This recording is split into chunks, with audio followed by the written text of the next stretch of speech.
Unscripted.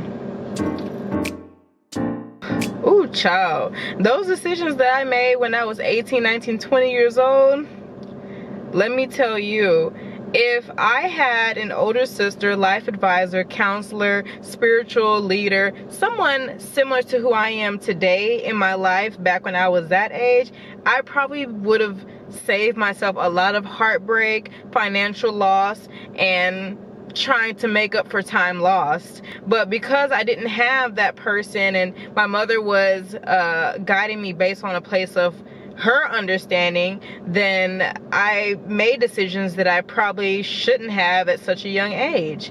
My best advice for those who are in that age is stop pressuring yourself to be and to do and to hold yourself to a standard that is way above your means. Like right now, if you're 18, 19, 20, you should be trying to, you know, figure out who you are and what that means to you, because once you know who you are and what that means to you, when you put yourself out into the world and you take those experiences, that is what grounds you, and you figure out what type of life you really want to live. Because realistically, life is unpredictable. So like, imagine if you don't know who you are and how to defend yourself, then you just become a product of your circumstance, and that's not what anybody wants, right? Now that I reflect, I feel like there's nothing better than knowing who you are and how deeply that resonates and how true that is to yourself.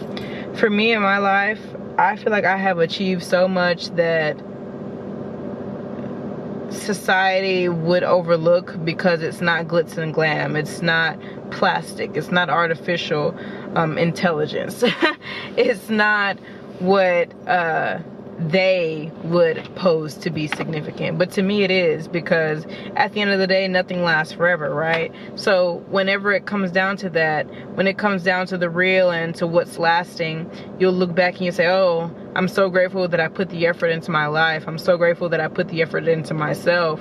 And sometimes in order to do better for yourself, you have to remove those external influences. You have to remove those friends, those family members, and you have to remove those limiting beliefs that are stopping you from being who you're truly meant to be for yourself. That's harder to do than it is to say, obviously, but it very much is possible. I would say I'm a living testimony to it.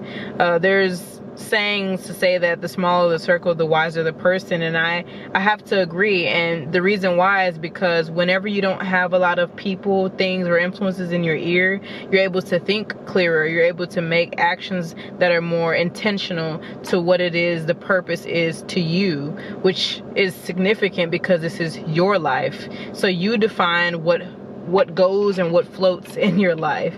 And if you're constantly doing things that other people want you to do to make them feel gratified or for them to feel proud, then how does that leave you at the end of the day? Because you're stuck with yourself and your choices in your life. So with that being said, take the risk on yourself.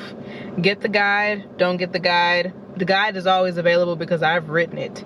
Therefore, if I've written it, I have the knowledge within me, but if you don't have it, then you don't have it within you. And the point is for you to get the guide so you can have the knowledge and make the choices that you need to in order to be more proud of yourself. Because at the end of the day, when people see you glowing from the inside out because you're making choices that resonate deeply within your heart and within your soul, that's how you attract good opportunities and good friend groups and good circumstances that are more edifying to your life, that are more pleasant to look back on. So at the end of the day, you know, as I embark on my journey of trying again and starting again for another phase and another set of goals, let me enlighten you. Let me give you the truth on what is really important to life in order to move yourself from one phase to another. A phase that's important and a phase that matters most, not only to the people around you, but to you.